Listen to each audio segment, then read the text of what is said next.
in this session we will see the representation of a function by closed or complete set of orthogonal signals or orthogonal functions. So this is the another article given in the syllabus, closed or complete set of orthogonal functions from unit 1 of signals and systems. So before going to this article, let us briefly write about the orthogonal signal space which we have discussed and mean square error formula. From that we will discuss what is the closed or complete set of orthogonal functions. So that is what we are going to do now.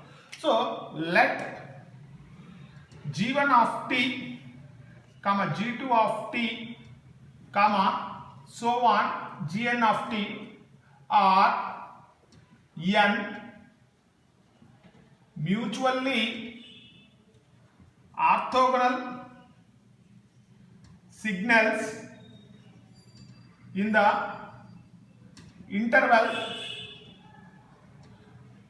t1 comma t2, or you can write it also t1 less than t less than t2.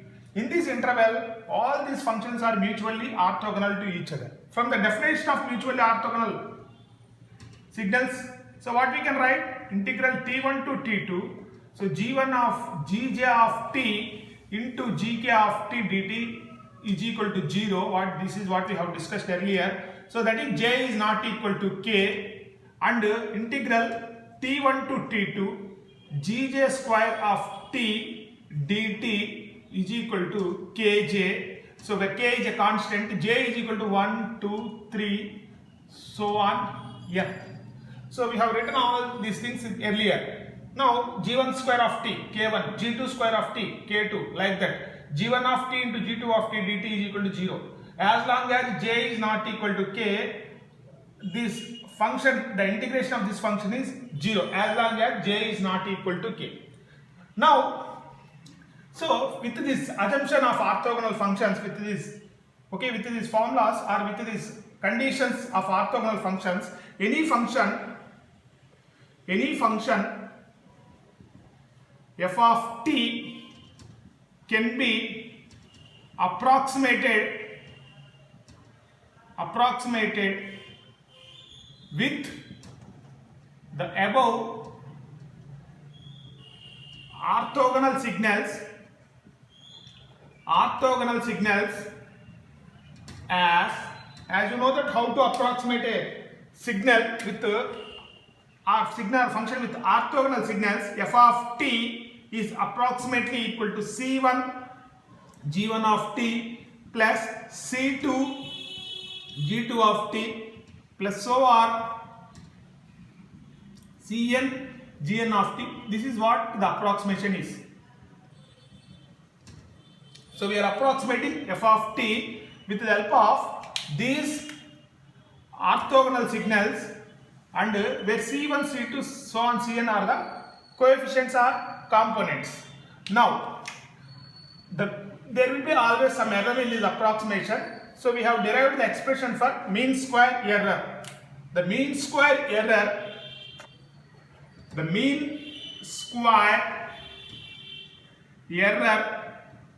in this approximation is, the mean square error in this approximation is, what is the formula? This derivation is also important, I said earlier.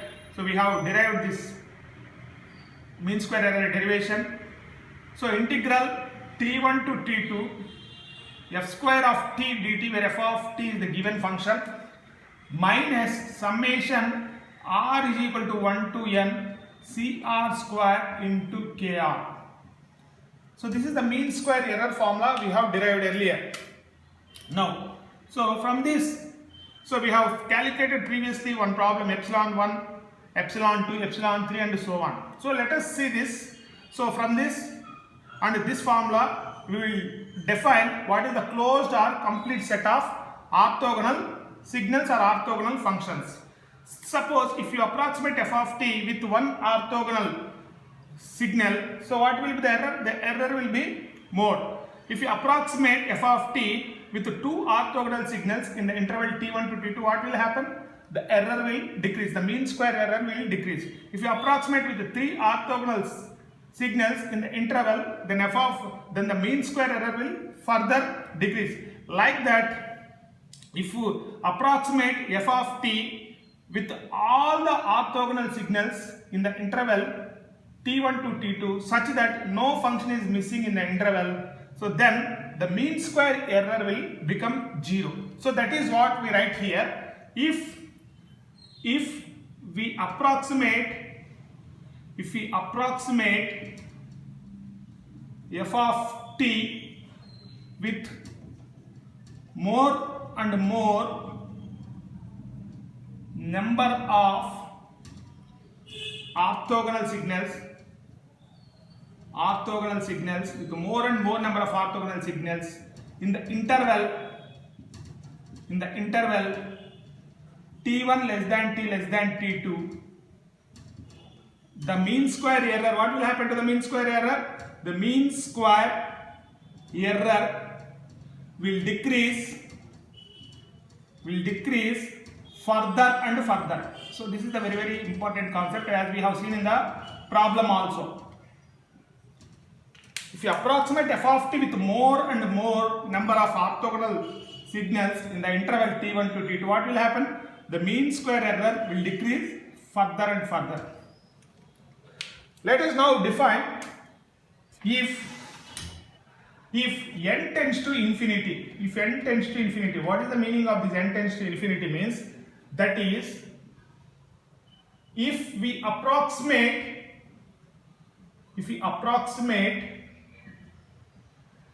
f of t with complete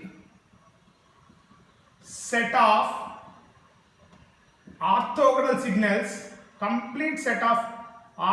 signals in the interval t1 less than t less than t2, so then the mean square error, what will happen to the mean square error? The mean square error will become 0. So this is the very, very important point. If n tends to infinity, so that means if you approximate f of t with a complete set of orthogonal signals, in the interval t1 to t2 such that no function is missing in the interval, so then what happens to the mean square error? The mean square error will become 0. So now we define what is closed or complete set of orthogonal signals. Let us define closed or complete set of orthogonal signals. Definition. Let us see this definition.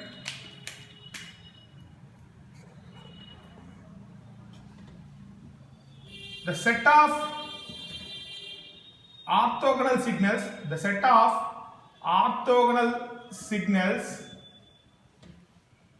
which makes the mean square error 0 is called closed or complete set of orthogonal signals. Very simple definition. Orthogonal signals. This is what you have to write. The set of orthogonal signals which makes the mean square error 0 is called as closed or complete set of orthogonal signals. For example, if a function f of t, x of t, if a function x of t exists such that, for example, let us say any function x of t which exists such that if it is orthogonal to x of t integral t1 to t2 dt is equal to 0, if any function x of t exists such that which makes this integral is 0, what is the meaning of this? That means the x of t is orthogonal to all these g1 of t, g2 of 3, so on, gn of t. So therefore j here is 1, 2, 3, so on, n. If any function x of t exists in the interval t1 to t2 such that if this condition is true, so then what we have to consider? We have to include x of t also into the set. Otherwise the set will be incomplete. So that is what we write here. If any function x of t exists such that if this integral is 0, then we have to include x of t into the orthogonal set. What otherwise the set is incomplete set. If you do not include the x of t, what will be the set? The set is incomplete set. So this is what you have to write. Let us take some examples of orthogonal signals and let us close this session. Very important. So what are the examples of orthogonal signals? Sine n omega 0 t and sine m omega 0 t are orthogonal to each other,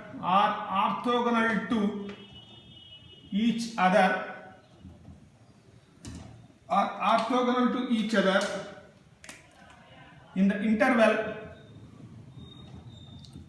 What is in which interval they are orthogonal? t0 comma t0 plus 2 pi by omega 0. So this is the first example. This is also very important short answer question. Name some orthogonal signals. Sin n omega 0 t and sin m omega 0 t are orthogonal to each other in the interval.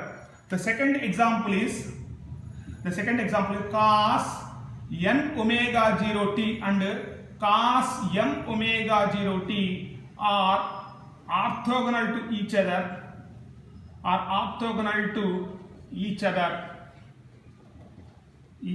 in the interval.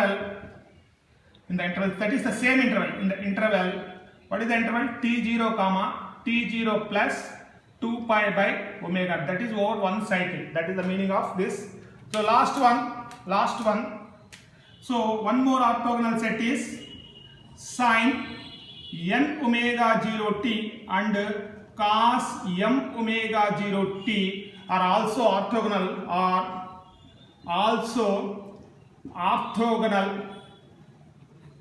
to each other, in the interval. What is the interval? t0 comma t0 plus 2 pi by omega 0. So these are the examples of some orthogonal functions in the interval t0 comma t0 plus 2 pi by omega 0. So this is all about the closed or complete set of orthogonal signals or orthogonal functions. Thank you.